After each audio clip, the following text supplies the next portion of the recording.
Si l'autodidaxie en RDC et dans d'autres pays africains est un système reconnu qui aide plusieurs personnes à avoir un diplôme de fin de cycle secondaire ou diplôme d'État, la réglementation ainsi que les sérieux dans la sélection des candidats au sein de ces systèmes pose encore problème aux yeux de plusieurs analystes. Nombreux sont ceux qui pensent qu'il manque encore un suivi efficace dans ces secteurs de l'éducation en République démocratique du Congo, surtout concernant l'autodidaxie. Conséquence, autant de diplômes octroyés à des personnes au bagage intellectuel insuffisant, un cursus scolaire normal démystifié au profit de l'autodidaxie considéré comme un raccourci facile, un manque d'un contrôle efficace sur les produits finis, qui est les diplômés qu'on doit livrer sur le marché de l'emploi. Bref, une sorte de déguisement de certains médiocres en diplômés qui n'est pas sans conséquence sur l'homme congolais, facteur numéro 1 du développement du pays.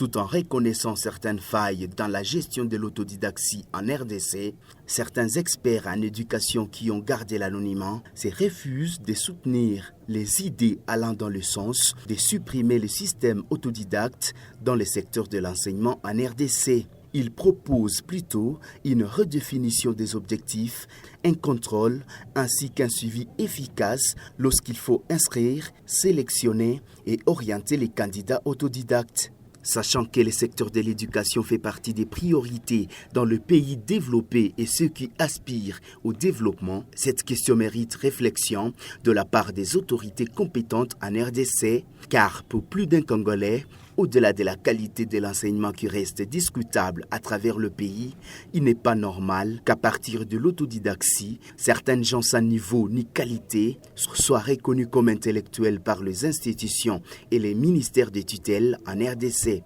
Affaire donc à suivre.